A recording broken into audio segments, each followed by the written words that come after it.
सनातन धर्म में भगवान विष्णु को सृष्टि के पालनकर्ता के रूप में जाना जाता है।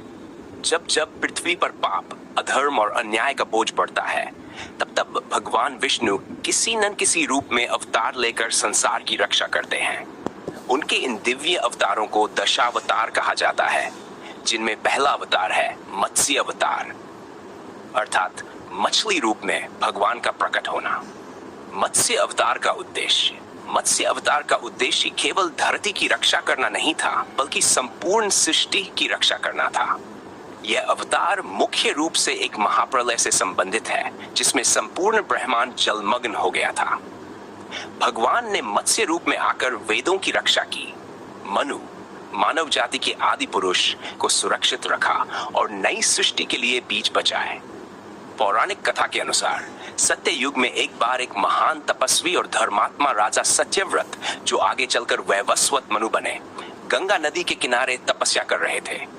एक दिन जब वे अंजलि में जल लेकर सूर्य को अर्घ्य दे रहे थे, तभी उनकी हथेलियों में एक छोटी सी मछली आ गई।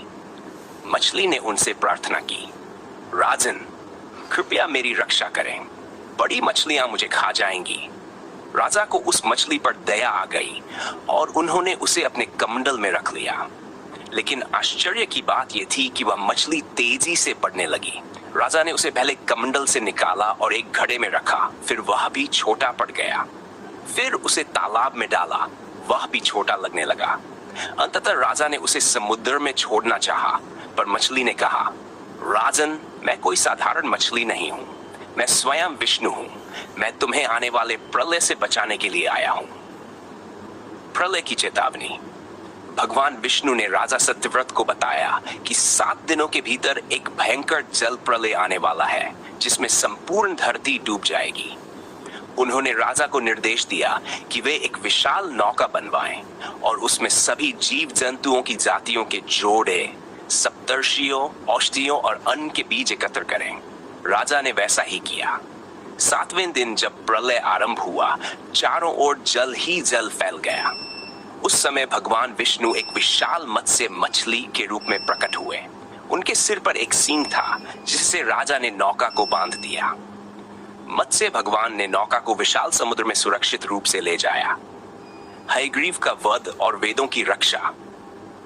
मत्स्य अवतार की एक अन्य कथा के अनुसार प्रलय के समय असुर हयग्रीव ने ब्रह्मा से वेद चुरा लिए थे और समुद्र की गहराई में छिपा लिया। वेदों के बिना सृष्टि का पुनर्निर्माण असंभव था।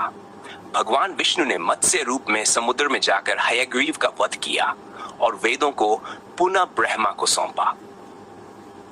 मत्स्य अवतार का धार्मिक और सांस्कृतिक महत्व बहुत गहरा है।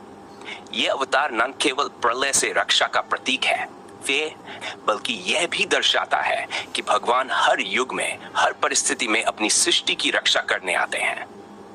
मत्स्य अवतार यह भी सिखाता है कि जो धर्म के मार्ग पर चलता है, उसकी भगवान स्वयं रक्षा करते हैं। वैज्ञानिक और प्रतीकात्मक दृष्टिकोण। कुछ विद्वान इस कथा को प्रतीकात्मक मानते हैं। मत्स्य रूप धरना यह संकेत करता है कि जीवन की शुरुआत जल में हुई थी। जल से जीवन का आरंभ, जीवों की रक्षा और विकास की यात्रा को यह अवतार दर्शाता है। राजा सत्यव्रत को मनु कहा गया, जो मानव सभ्यता के जनक माने जाते हैं।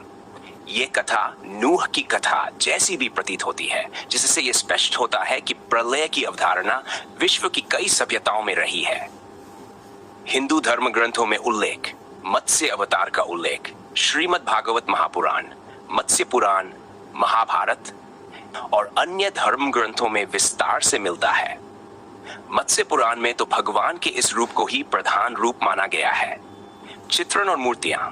भारत के कई मंदिरों और चित्रकला में मत्स्य अवतार का चित्रण मिलता है, जिसमें भगवान विष्णु के ऊपरी भाग को मानव और निचले भाग को मछली के रूप में दिखाया जाता है। वे एक हाथ में शंख, दूसरे में चक्र, तीसरे में गदा और चौथे में पद्म धारण किए हुए होते हैं। कुछ चित्रों में उनके सिर पर एक सींग होता है, जिसे नौका को बांधा गया है। निष्कर्ष। मत्स्य अवतार एक अत्यंत शिक्षाप्रद और गूढ़ संदेश देने वाली कथा है।